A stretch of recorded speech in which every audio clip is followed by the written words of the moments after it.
প্রিয় শিক্ষার্থী, শুভ অপরাহ্ন।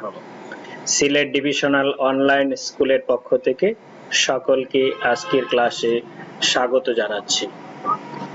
আজকের ক্লাসে সবাইকে স্বাগত। ক্লাসটি শুরু করার পূর্বেই তোমরা যে যেখানে আছো সেখান থেকে ক্লাসটি শেয়ার করে দাও এবং সম্মানিত অভিভাবকবৃন্দ এবং আমার সহকর্মী সমস্ত শিক্ষক শিক্ষিকাবৃন্দ, আপনারা যে যেখানেই থাকেন ক্লাসটি একটু শেয়ার করেন, কারণ এই ক্লাসটি শেয়ারের মাধ্যমে কোনো না কোনো ছাত্রছাত্রী হয়তো কিছু উপকৃত হবে। আজকে আমি তোমাদের সাথে আছি, আমি রিপন চন্দ্র নায়ক, সহকারী শিক্ষক, রানাপিং আদর্শ উচ্চ বিদ্যালয় কলেজ, গোলাপগঞ্জ, সিলেট। আজকের পাঠ পরিচিত হচ্ছে, আজকে আমরা নবম ও দশম শ্রেণীর গণিত বিষয়ের ষোড়শ অধ্যায়ের পরিমিতি অংশ আলোচনা করব। এখানে যে শিক্ষণফল নিয়ে আলোচনা করব সেটি হচ্ছে ত্রিভুজ ক্ষেত্র এবং চতুর্ভুজ ক্ষেত্রের ক্ষেত্রফলের সূত্র প্রয়োগ করে বহুভুজ ক্ষেত্রের ক্ষেত্রফল নির্ণয় এবং এতদ সম্পর্কিত গাণিতিক সমস্যা সমাধান করতে পারবে। এটি একটি বড় শিক্ষণফল, তাই বিভাজিত শিক্ষণফল অর্থাৎ এর অংশ বিশেষ নিয়ে আমি আলোচনা করব। সেখানে আমরা সমবাহু ত্রিভুজ ব্যাখ্যা করতে পারবে তোমরা এই পাঠ শেষে, এর বৈশিষ্ট্য লিখতে পারবে, সমবাহু ত্রিভুজের পরিসীমা এবং উচ্চতা নির্ণয়ের সূত্র প্রতিপাদন করতে পারবে এবং এতদ সম্পর্কিত গাণিতিক সমস্যা সমাধান করতে পারবে। সমবাহু ত্রিভুজের ক্ষেত্রফল নির্ণয়ের সূত্র প্রতিপাদন করতে পারবে এবং এত সম্পর্কিত বিভিন্ন গাণিতিক সমস্যা সমাধান করতে পারবে। আমরা খুব দ্রুত সূত্রগুলো নিয়ে আলোচনা করব, কারণ এই সূত্রগুলো কিভাবে হয়েছে সেগুলো পরীক্ষায় তেমন আসে না, কিন্তু সূত্রগুলোর প্রয়োগ আসে। তাই সূত্রগুলো তোমাকে মনে রাখতে হবে। কিভাবে আমরা সূত্রগুলি প্রতিষ্ঠা করলাম সেটা যদি তুমি মনে নাও রাখতে পারো, কিন্তু সূত্রগুলো তোমাকে মনে রাখতেই হবে। তাই সূত্রগুলো আমি একটু দ্রুত বোঝাবো, কারণ সময় সীমিত, এখানে 30 মিনিটের মধ্যে ক্লাসটি সীমাবদ্ধ রাখতে হবে। একটু ভালো করে খেয়াল করে দেখো, এই পরিমিতিতে যে বিষয়গুলো আছে তা হচ্ছে ত্রিভুজ আছে, চতুর্ভুজ বহুভুজের অঙ্ক আছে, বৃত্তের অঙ্ক আছে, আয়তাকার ঘনবস্তু ঘনক এবং বেলনের অঙ্ক। এই সবগুলো নিয়ে পর্যায়ক্রমে আমরা আলোচনা করব। প্রথমে যেহেতু আমরা এটা শুরু করছি, তাই আমরা 16.1 যে অনুশীলনী আছে ত্রিভুজ, সেখান থেকে আলোচনা করব। গত ক্লাসে আমরা দেখেছিলাম বাহুবেদী ত্রিভুজ 3 প্রকার এবং কোণবেদী ত্রিভুজ 3 প্রকার। বাহুবেদী ত্রিভুজ 3 প্রকারের মধ্যে রয়েছে সমবাহু ত্রিভুজ, সমদ্বিবাহু ত্রিভুজ এবং বিষমবাহু ত্রিভুজ, আর কোণবেদী ত্রিভুজের মধ্যে রয়েছে সূক্ষ্মকোণী ত্রিভুজ, সমকোণী ত্রিভুজ এবং স্থূলকোণী ত্রিভুজ। তাহলে দেখো, বাহুবেদী ত্রিভুজের মধ্যে যে ত্রিভুজের 3 বাহু সমান সেই ত্রিভুজটাকে আমরা কি বলে থাকি? সমবাহু ত্রিভুজ। গুড। তাহলে আজকে আমরা পড়ব হচ্ছে সমবাহু ত্রিভুজ নিয়ে। তাহলে একটু ভালো করে খেয়াল করো, প্রথমেই আমরা কি করব, একটা সমবাহু ত্রিভুজ অঙ্কন করে নেব। সেই জন্য দেখো, আমরা যে সমবাহু ত্রিভুজটা অঙ্কন করেছি তার প্রত্যেক বাহুর দৈর্ঘ্য হচ্ছে 5 মিটার। যেহেতু প্রত্যেকটা বাহুর দৈর্ঘ্য 5 সেন্টিমিটার, সেহেতু এটি একটি সমবাহু ত্রিভুজ। আরো কিছু বিষয় তোমাকে জানতে হবে, তাহলে তুমি সমবাহু ত্রিভুজের এই অন্তস্থ যে কোণগুলো আছে সেগুলোর পরিমাণ এবং এর বাহুকে বর্ধিত করলে যে বহিস্থ কোণ উৎপন্ন হবে সেইগুলোর পরিমাণ আমরা নির্ণয় করতে পারবো। কি জানতে হবে দেখো, আমরা জানি ত্রিভুজের সমান সমান বাহুর বিপরীত কোণ সমান। তাহলে খেয়াল করে দেখো, এটি একটি সমবাহু ত্রিভুজ, অর্থাৎ প্রত্যেক বাহুই সমান। তাহলে প্রত্যেক বাহুর বিপরীতে যে কোণ আছে তাহলে প্রত্যেকটা কোণই সমান, অর্থাৎ তিনটা কোণই এখানে সমান হবে।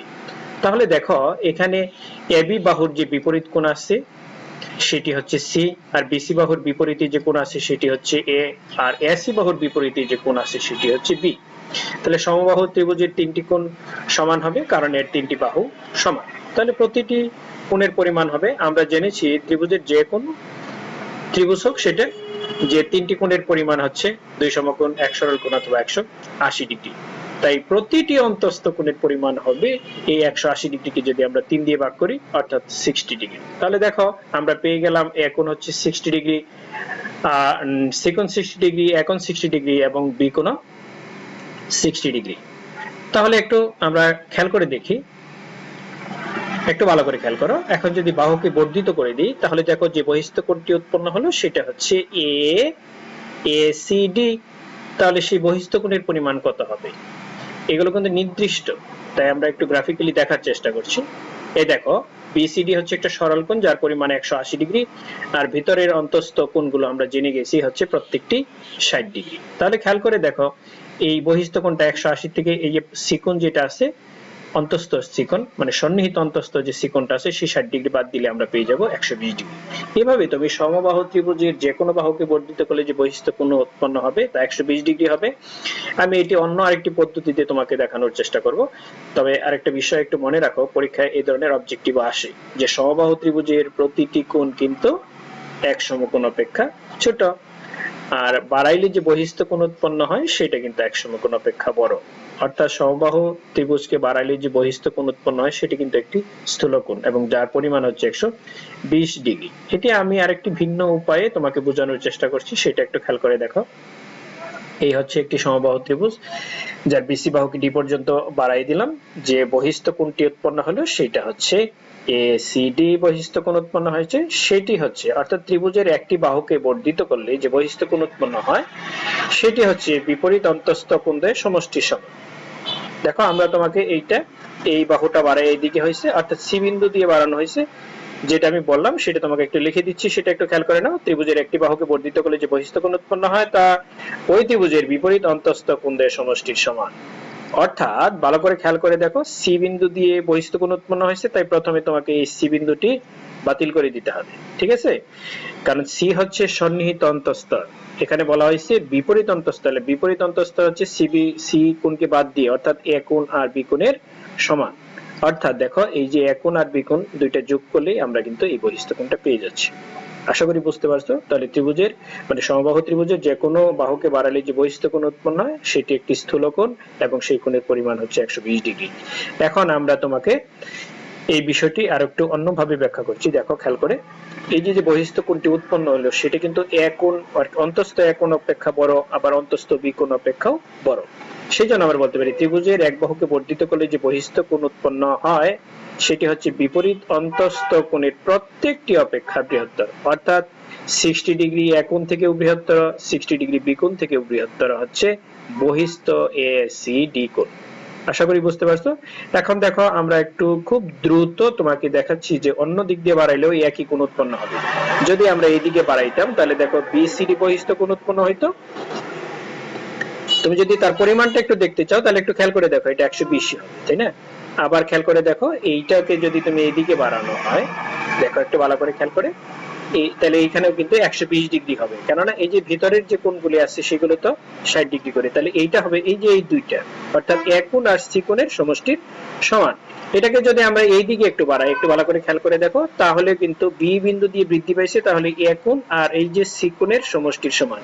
এটাকে যদি আমরা এ বিন্দু দিয়ে এই দিকে বাড়াই, দেখো একটু ভালো করে খেয়াল করে, তাহলে কিন্তু দেখো এই যে এই দুইটা, অর্থাৎ এই 60 আর এই 60 যোগ করে কিন্তু 20 হবে। এটা তুমি এই দিকেও বাড়াইতে পারতা, অর্থাৎ এই দিকে যদি আমরা একটু বাড়াইতাম, একটু ভালো করে খেয়াল করে দেখো, তাহলেও কিন্তু দেখো এই যে বি কোণ আর সি কোণের সমান হচ্ছে বহিস্থ এই যে সি এ ডি কোণের সমান। তাহলে আমরা এই জিনিসটা বুঝে গেলাম। তাহলে এখানে একটু খেয়াল করে দেখো, সমবাহু ত্রিভুজের যে কোনো কোণকে বাড়ালে যে বহিস্থ কোণ উৎপন্ন হয় সেটা আমরা একটু আগে জেনেছি বা বলেছি যে তার পরিমাণ হচ্ছে 120 ডিগ্রি, কিন্তু মনে রাখতে হবে অনেক সময় এটা কিন্তু একটা স্থূল কোণ। দেখো একটি সরল রেখাকে আরো একটি সরল রেখা যদি ছেদ করে তাহলে এই ছেদবিন্দুটি চারটি কোণ উৎপন্ন হয় এবং এদের বিপরীত পার্শ্বের কোণগুলি হচ্ছে বিপ্রতীপ কোণ। দেখো উপরের অংশটা আমরা ব্ল্যাক করে দিয়েছি, সেটা হচ্ছে 70 ডিগ্রি আর নিচের অংশটা হচ্ছে 70 ডিগ্রি। তাহলে একটু খেয়াল করে দেখো, এই যে বিপরীত পাশে যে কোণটি হয় সেটি হচ্ছে বিপ্রতীপ কোণ। তাহলে বামের অংশে দেখো এই অংশটাই হচ্ছে 110 ডিগ্রি, তার বিপ্রতীপ কোণ ডানের অংশটা হচ্ছে 110 ডিগ্রি। এখানে কিন্তু 110 এর পরিবর্তে অন্য কিছু লেখা যাবে না, একটু গ্রাফিক্যালি দেখো, এটা একটি সরল কোণ, তাই এই যে এই 110 আর 70 মিলে 180 হইতে হবে।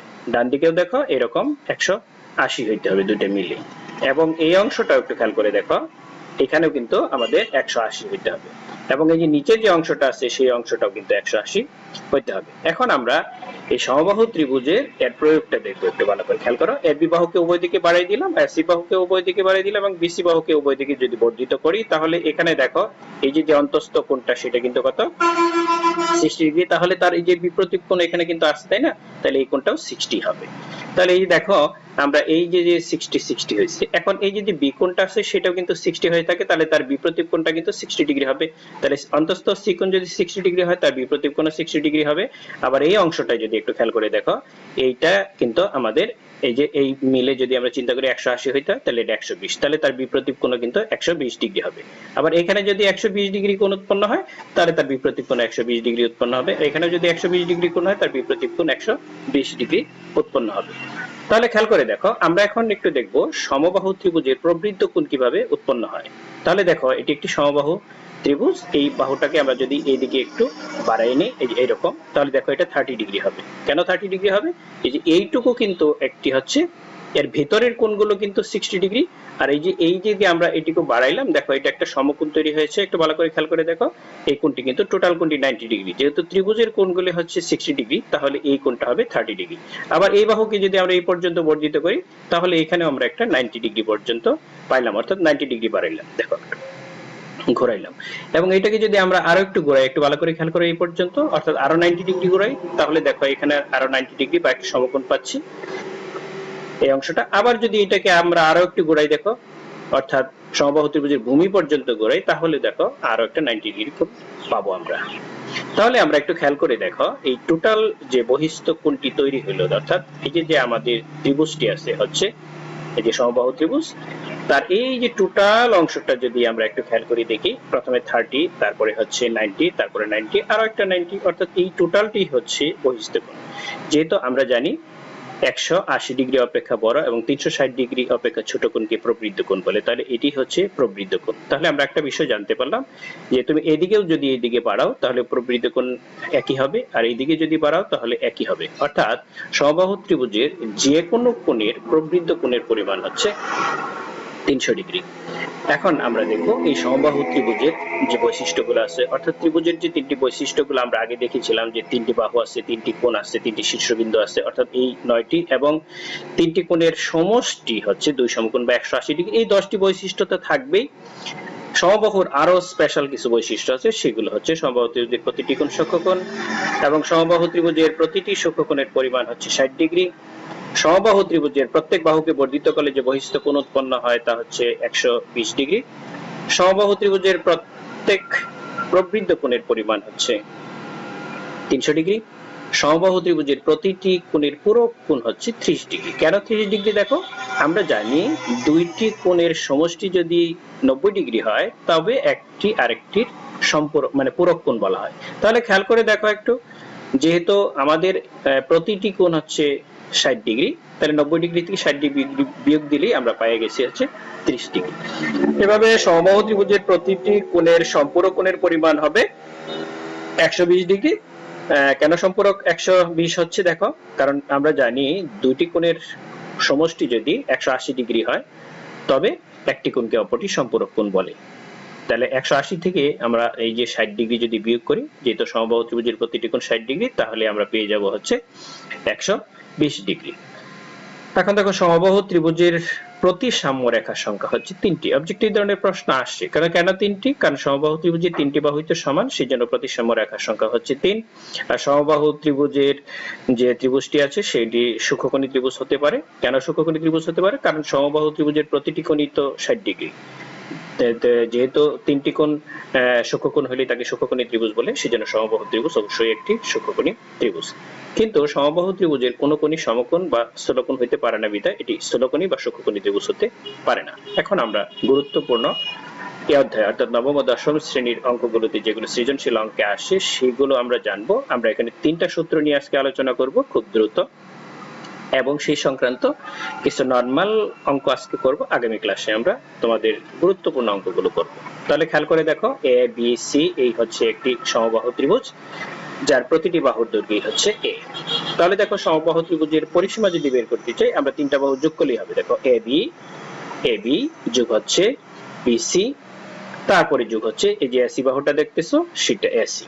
তাহলে যেহেতু প্রতিটি বাহুর দৈর্ঘ্য a, তাহলে দেখো এই এবির মানটা হচ্ছে a প্লাস এই দেখো বিসি, যে বিসিটা দেখতেছো, এই বিসির মান হচ্ছে a, আর প্লাস হচ্ছে সি, দেখো এই যে সি এ, এই সি এর মানটা হচ্ছে a। তাহলে দেখো, এই তিনটি সদৃশ পদ, যেহেতু এদের চলক এবং ঘাত একই, সেজন্য এগুলো সদৃশ পদ, তাই এগুলো যোগ হবে।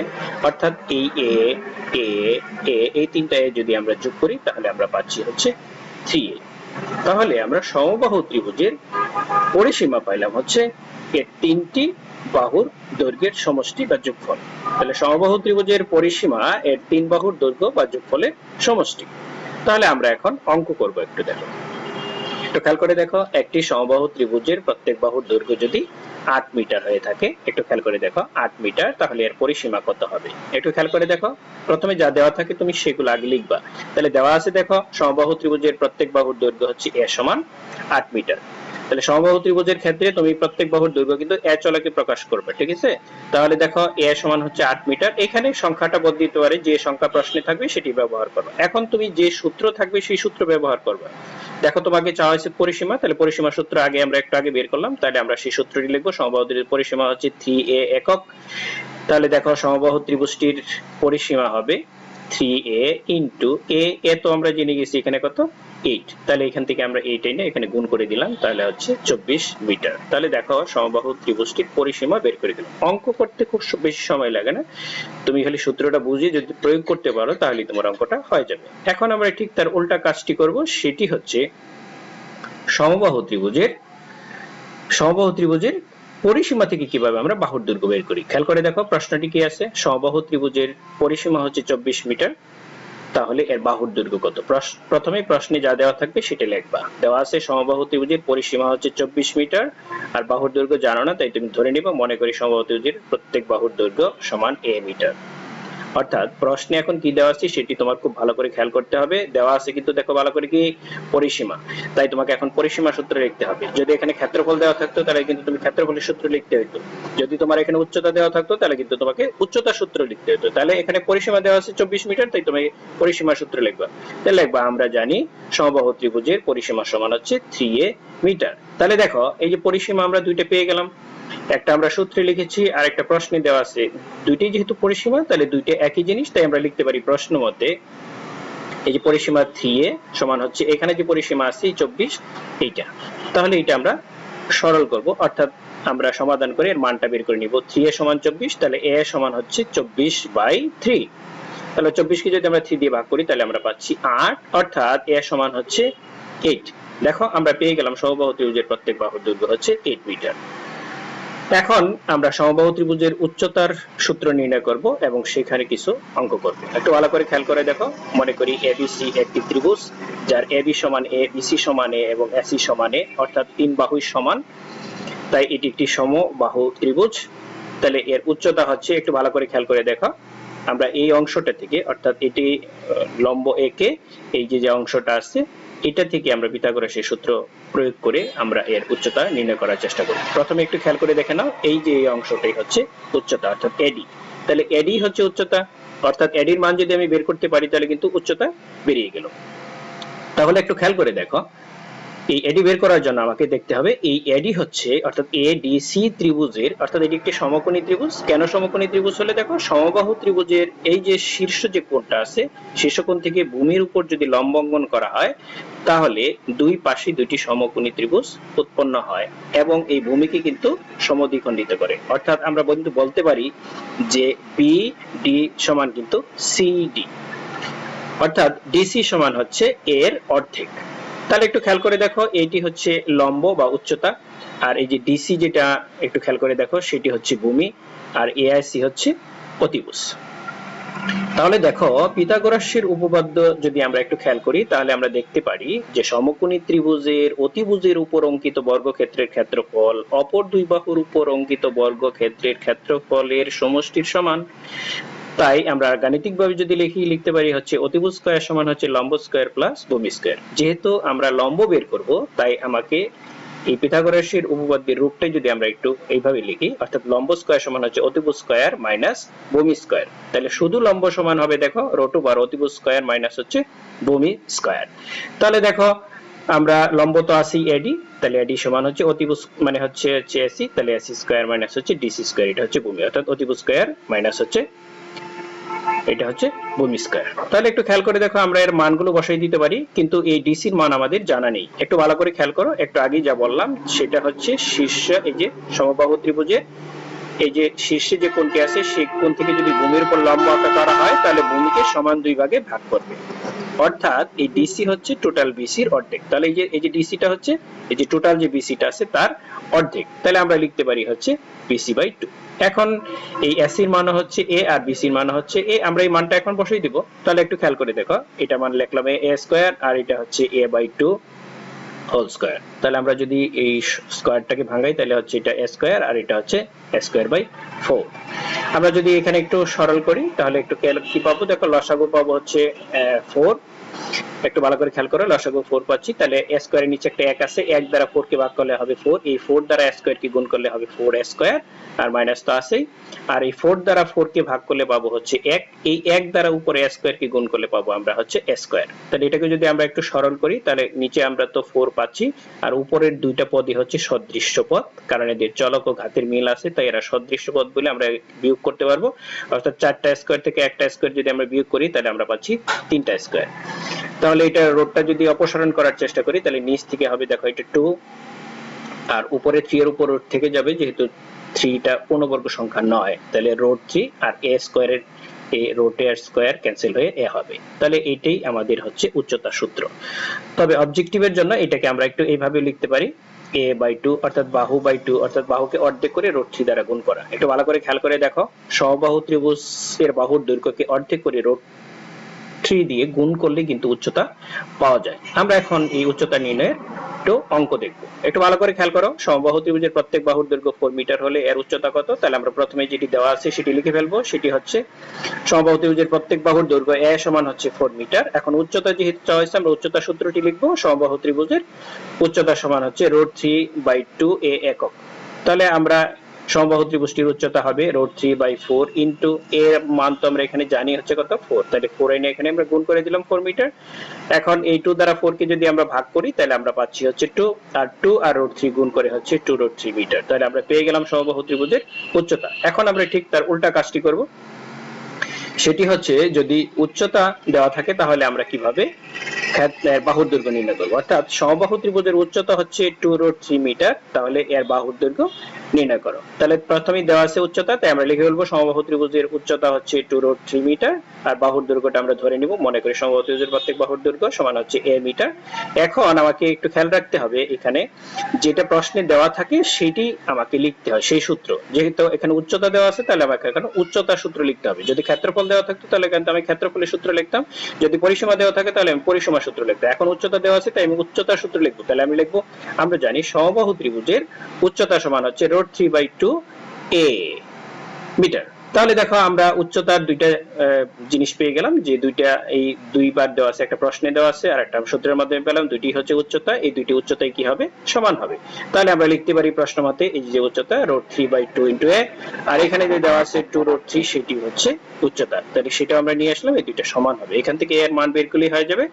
আমরা সমাধান করব, প্রথমে লিখব a সমান এই অংশটা, অর্থাৎ এটি একটি ভগ্নাংশ, আমরা এটিকে অপসারণ করার জন্য এর বিপরীত ভগ্নাংশ অর্থাৎ 2/√3 দিয়ে গুণ করব, বাম অংশে চলে যাবে, আর ডান পক্ষ লিখে এই 2/√3 দ্বারা গুণ করে দিলাম।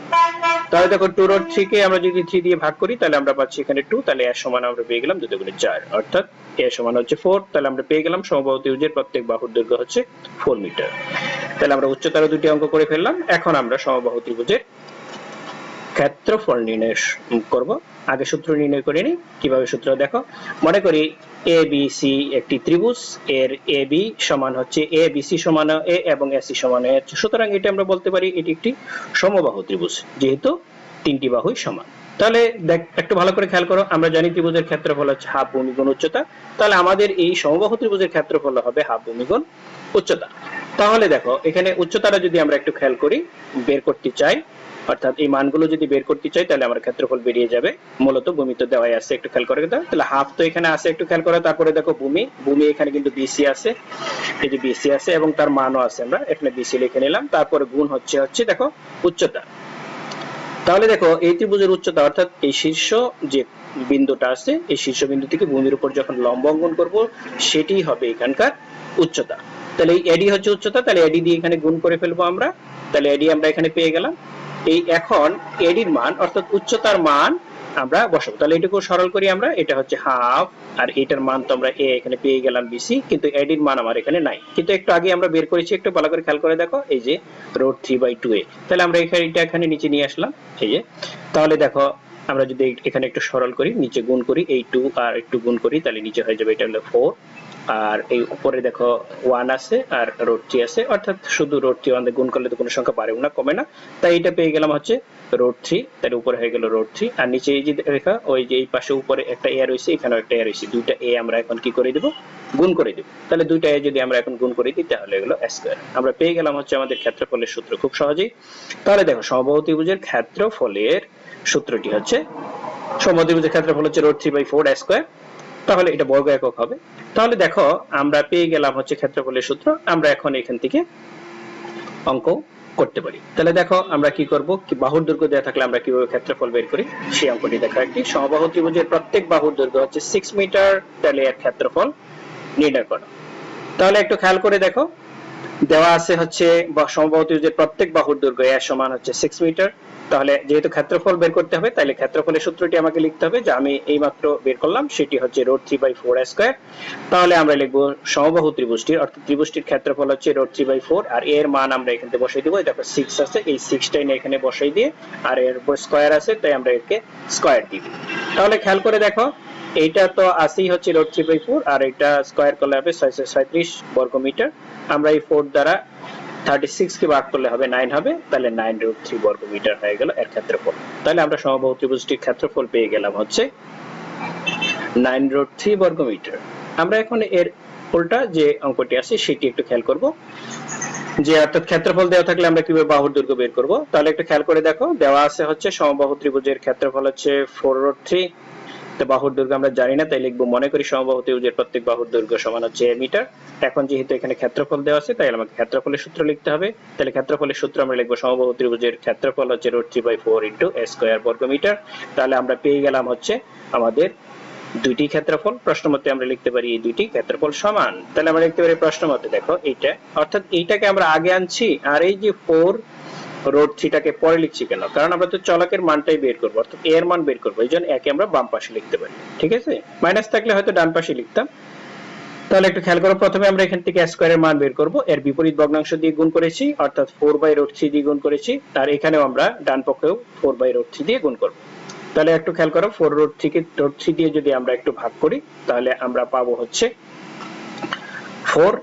আর এখন আমরা হচ্ছে এই যে দেখো 4 পাইলাম, দেখো একটু ভালো করে খেয়াল করে, এই 4 আর 4 আমরা এখন গুণ করে দিব, তাহলে স্কয়ার সমান 16, আর a সমান হচ্ছে একটু ভালো করে দেখো 4 বর্গমূল করলে 16 বর্গ, আর নেগেটিভটা আমরা অপসারণ করেছি কারণ দৈর্ঘ্য প্রস্থ কখনো ঋণাত্মক হতে পারে না। তাই দেখো আমরা বলতে পারি সমবাহু ত্রিভুজের প্রত্যেক বাহুর দৈর্ঘ্য 4 মিটার।